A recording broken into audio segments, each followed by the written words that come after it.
Everything was a tired rehash. Star Wars is a universe. There's no reason to erase the stories that have already been told just to tell them again in a different way. Tell a different story about somebody else. There's a galaxy full of characters we've never met. How little creativity can you have? So we're just going to rehash a bunch of stories that have already been told, even though you could be telling new stories, different stories, better stories. Rogue One is a retelling of Dark Forces. The new Han Solo movies that are coming out, those are retellings of Han Solo novels that already existed. The Force Awakens is a retelling of the Darth Caedus storyline. So both Han and Leia, they get hitched. They have a kid. The kid learns the Force with Luke. He turns evil. He kills a family member. Do something else. Do something cool. Do something new. That's what I hate about people like asking for movie series to be rebooted. Like the X-Men movies need to be rebooted. It's too much shit. There's too many conflicts. Why would you want that? It's like they're just going to start retelling the stories you've already heard a little bit differently. Having a huge timeline to consider makes them not be able to do the same shit anymore because it already happened. Haven't you seen Wolverine escape from the adamantium process enough? Do you need that told like a fifth time? By keeping old continuities in canon, you force people to be more creative. Think of the difference between starting season 1 of a show and then reaching season 6 and it's like series finale. All the characters have done 180s. We've betrayed each other. We've learned new things. People who haven't seen the show don't know what the fuck is going on, but you have never been more into something. It's like you don't get that type of intensity when you keep resetting the timeline. Disney doesn't give a fuck about stories told in games, comics, or books.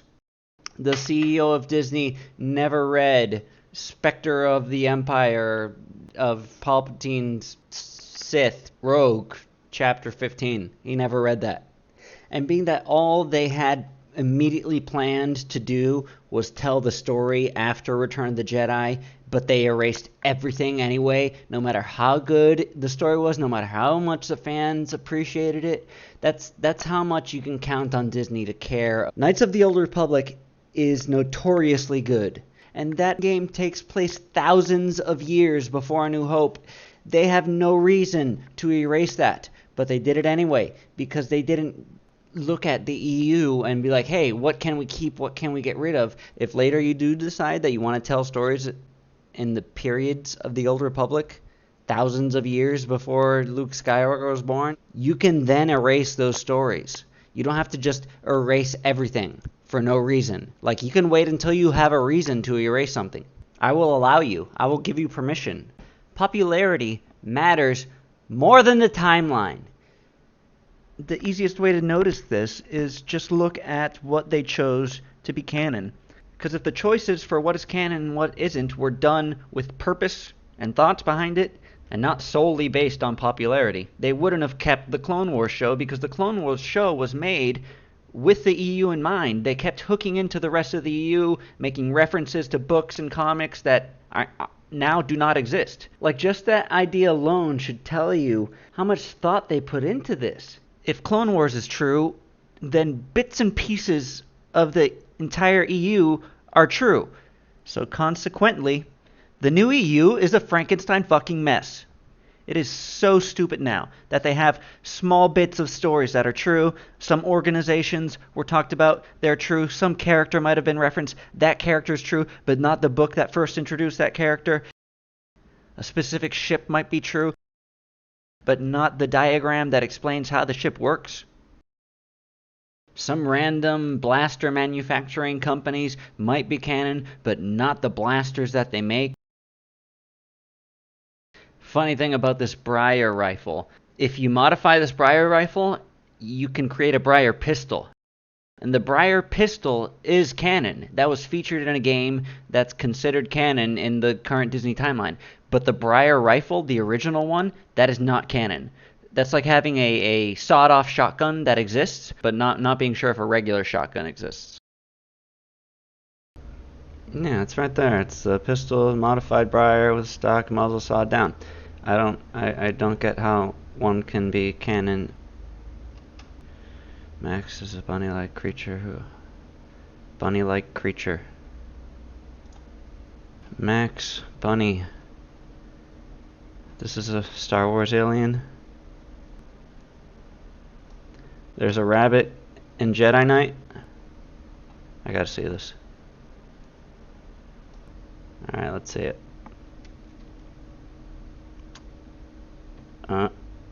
Yep, there's a bunny with the briar in Jedi Knight. I did not know this.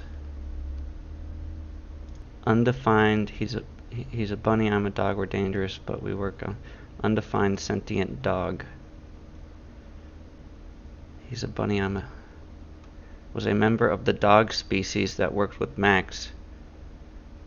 There's a dog species. Dogs were domesticated animals noted for their... Dogs are canon? That's not a dog.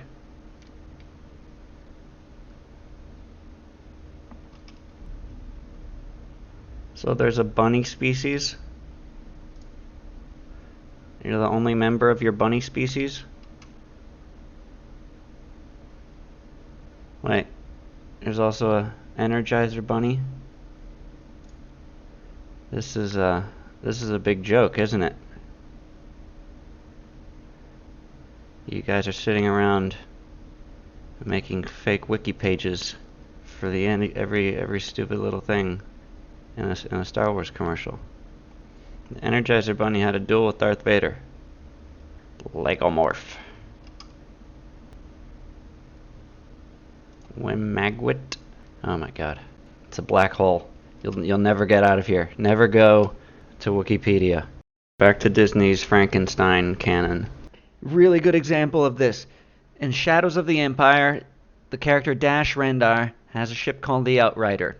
And he's very important to the story of Shadows of the Empire. So important that Lucas allowed his ship, the Outrider, the special edition of A New Hope. Shortly after the buyout of Star Wars, at the Star Wars Celebration 2015, they built a set that was the Outrider. It was a set of the inside of the ship, just like it looked like in the comic book and in the game, and it had Disney's logo on it.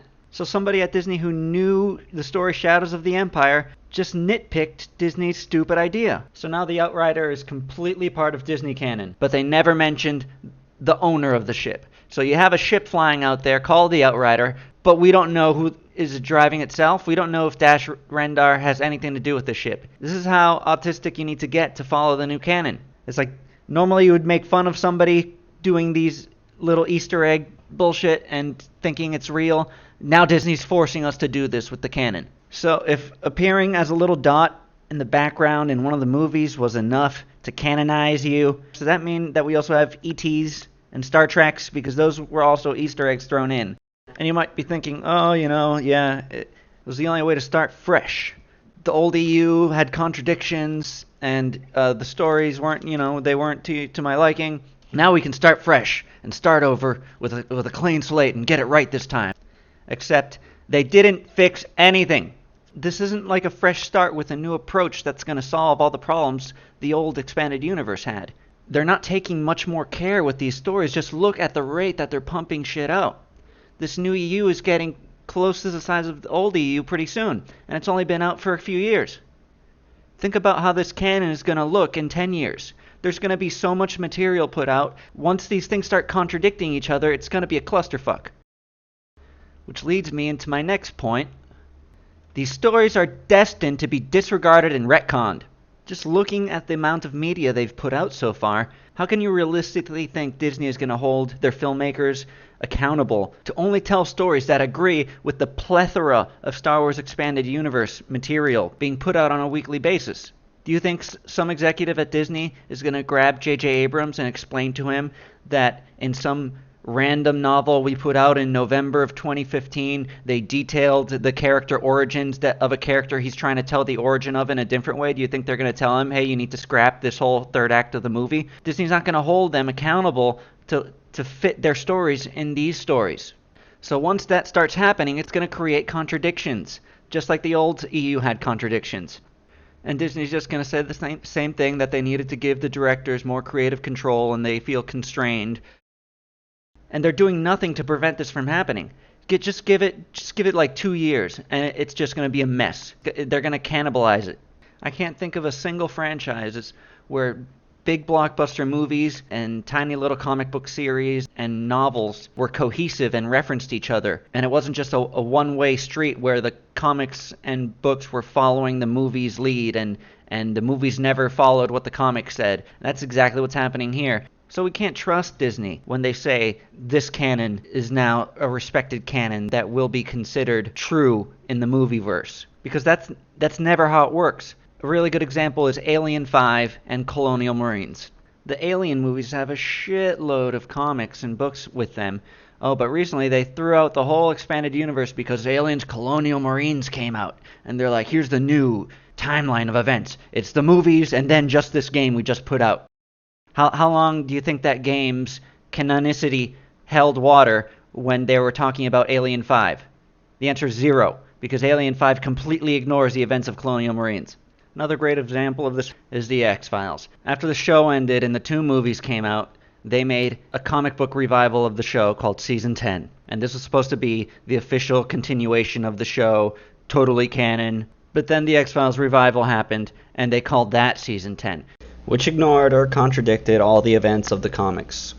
And then they have the balls to then release a sequel series by the same publisher called X-Files Season 11 that considers the show's revival canon, and they're like, we're definitely the future extension of the show. We're Season 11. What do you think's going to happen when real Season 11 comes out? And this is exactly how Disney has set up the Star Wars EU to be treated. So why would you spend time reading these stories considering how the old EU turned out? You're basically reading fan fiction. I'm not going to read a single comic or book. I'm not going to waste my time. Again, there's way too much media out there to waste your time with stories that are just going to be full of contradictions in a few years. And it's all going to get erased again. They're going to hit the reset button on the entire EU once it gets too messy.